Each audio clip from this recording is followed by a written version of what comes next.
Students, welcome to the Cosmic Center for Learning English. This is Srivan sir, and I am to start today a poem from class 9, Wind. This poem is written by Subramania Bharati, a Tamil poet, and this poem has been translated into English by a Kannada and English poet, A.K. Ramanujan. Before getting into the line-wise summary explanation and the poetic devices used in the poem, let's have a brief overview of the poem. ठीक है, हम लोग poem में detail में जाएं. ठीक है, उसके एक्सप्लेनेशन, उसके समरी को समझें. इससे पहले हम लोग थोड़ा सा इस पोएम के बारे में जान लेते हैं कि क्या है. इस पोएम में मुख्य रूप से दो चीज़ों का इस्तेमाल है, दो पोएटिक डिवाइसेस का इस्तेमाल हुआ है. हालांकि और भी पोएटिक डिवाइसेस का इस्तेमाल हुआ है, but mainly to poetic devices. One is symbolism and second is personification. Wind symbolizes the difficulties and challenges of life, okay? And wind has been personified. Personification, do you know what is personification? Personification किसको कहते हैं मालूम है? पहले भी मैं बता चुका हूँ. ठीक है, personification क्या होता है कि when an inanimate object or an abstract idea is made to act like a human being.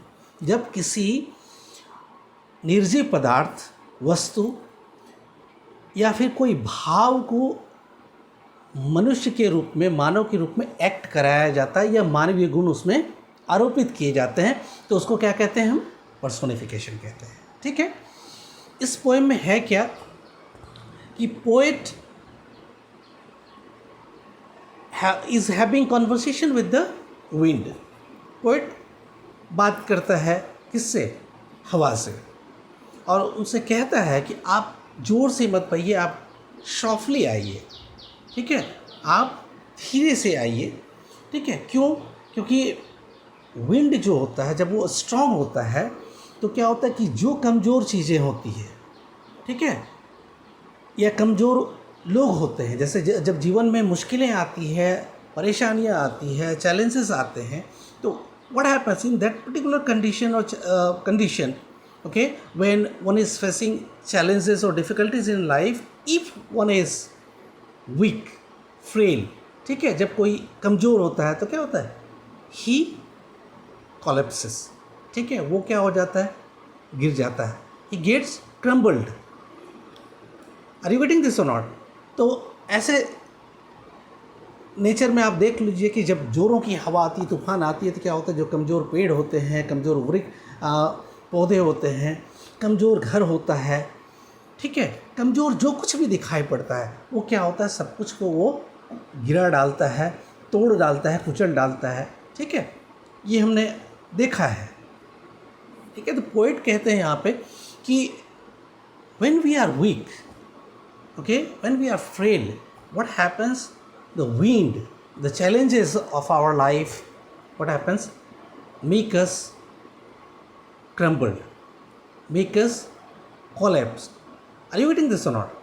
So what happened? He further poet suggests, वो हमें सलाह देते हैं कि so what happens? We have to be mentally and physically strong.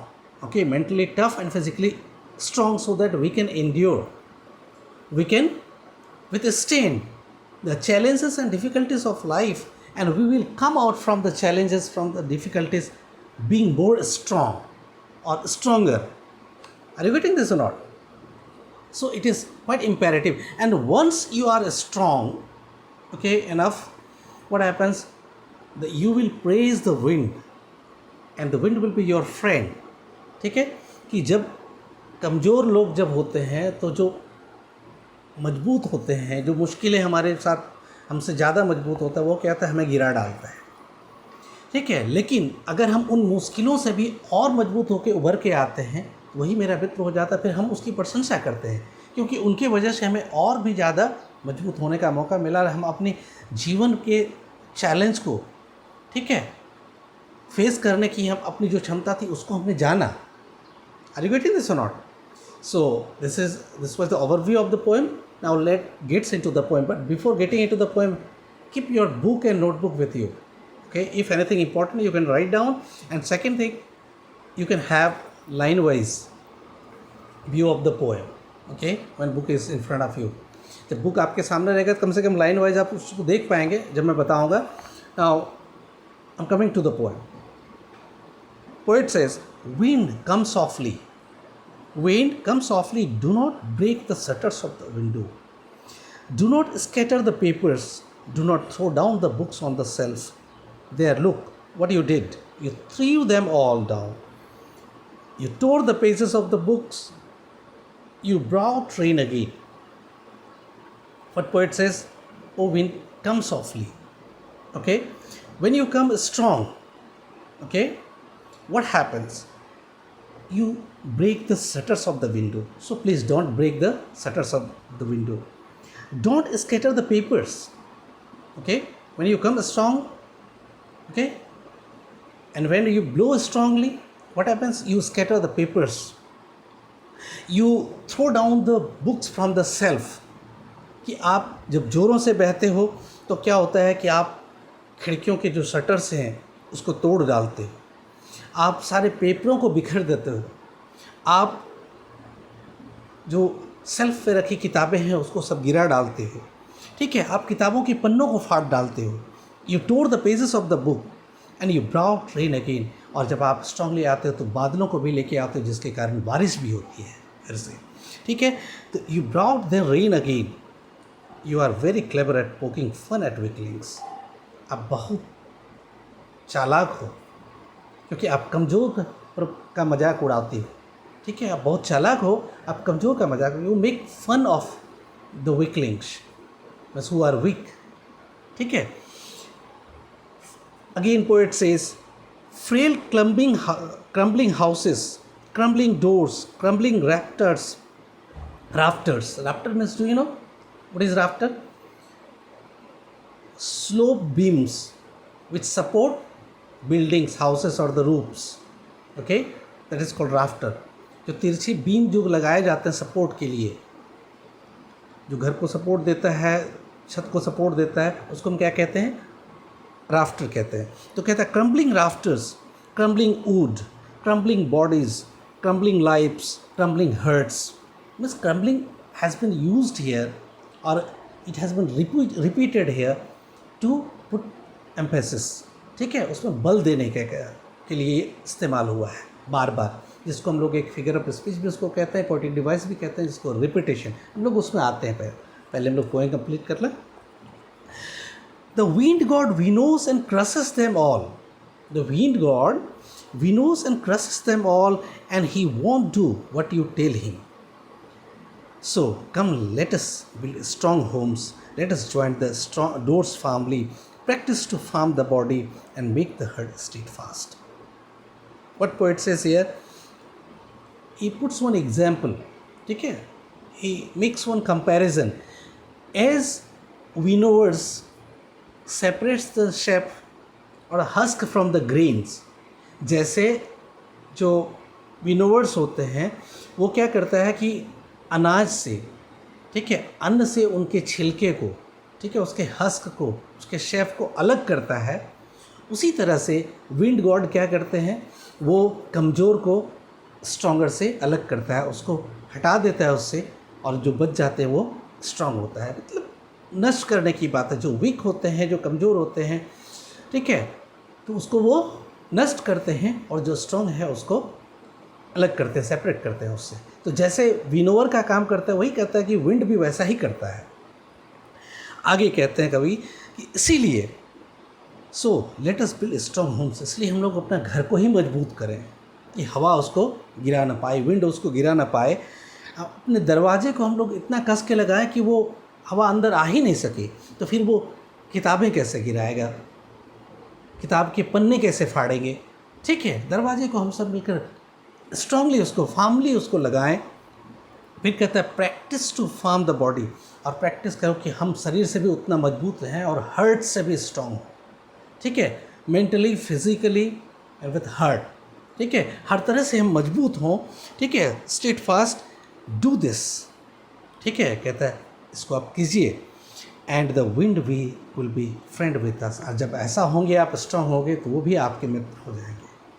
ठीक है, ऐसे भी आप देखते होंगे इस दुनिया में कि जो मजबूत लोग होते हैं ना, जो ताकतवर लोग होते हैं, ताकतवर लोगों के बहुत मित्र होते हैं, सारे ताकतवर उसके मित्र हो जाते हैं, लेकिन वो कमज़ोर पर आप बुली करते हैं, ठीक है। तो इसलिए मजबूत होना ज़रूरी होता है।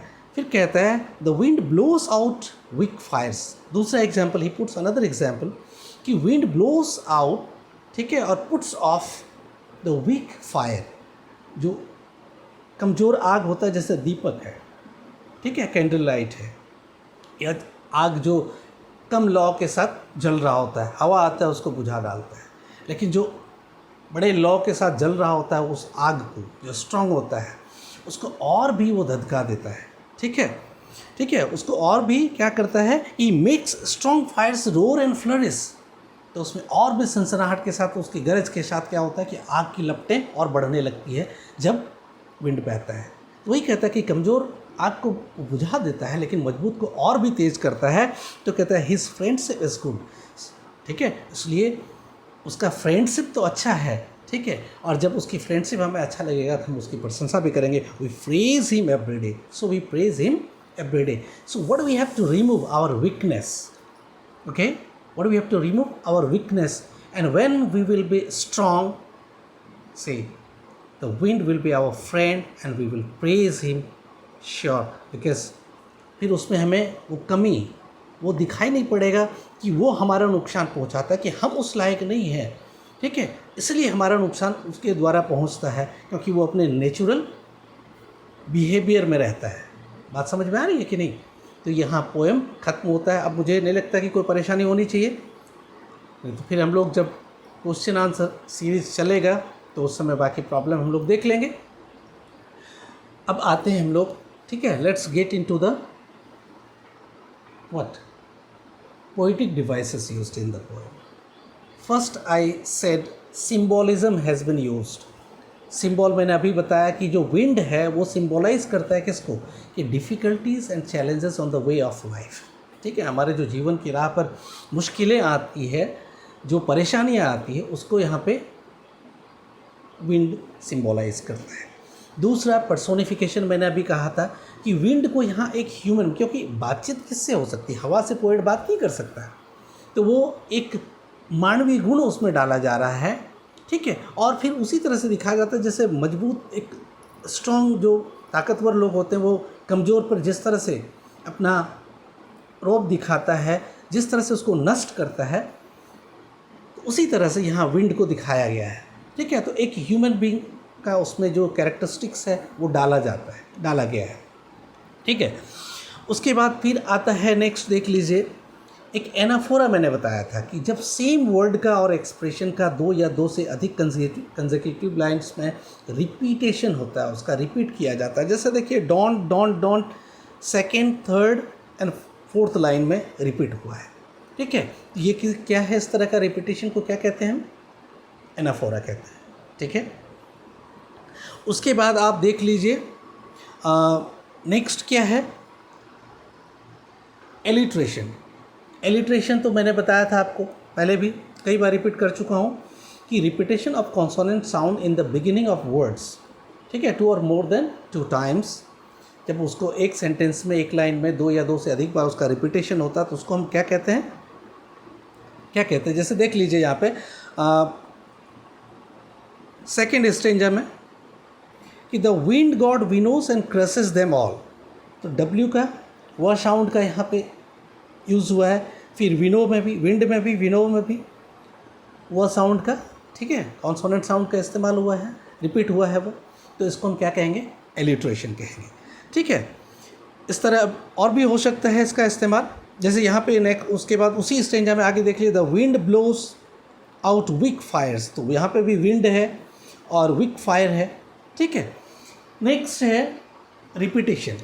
रिपीटेशन हम लोगों ने देखा था कि देखिए क्रम्बलिंग क्रम्बलिंग क्रम्बलिंग कितनी बार वो रिपीट हुए हैं इस सेंटेंस, इस पोएम में।